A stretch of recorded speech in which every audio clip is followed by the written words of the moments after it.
A shift happened in how Europe wants to fix its housing crisis.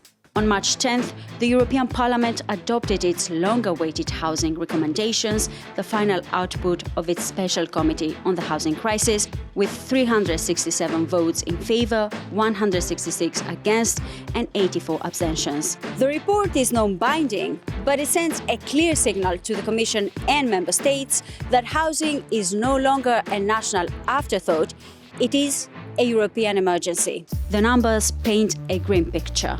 Europe is short by around 10 million homes, rents have risen more than 30% across the bloc, over 27% of low-income households face severe housing costs. The European Investment Bank estimates the EU needed 2.25 million additional housing units in 2025 alone, 50% more than are currently being built. So who is bearing the brunt? The hardest hit are young people aged 18 to 39 face rising housing costs and leave home later. Low-income households spend about 37% of their income on housing, nearly double the EU average. Migrants and ethnic minorities are 3 times more likely to live in overcrowded housing. People with disabilities, less than 29%, say the home meets their needs. The crisis has different drivers: a supply shortage where demand is outpacing new constructions, rising construction costs up to 30% since the pandemic, complex permitting systems that slow building, and short-term rental platforms like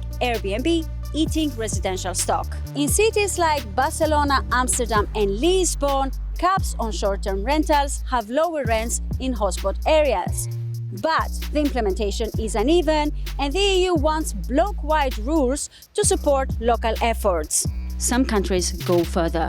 Vienna keeps rents stable with a large municipal and limited profit housing sector. Finland is the only EU country to reduce chronic homelessness through its Housing First program.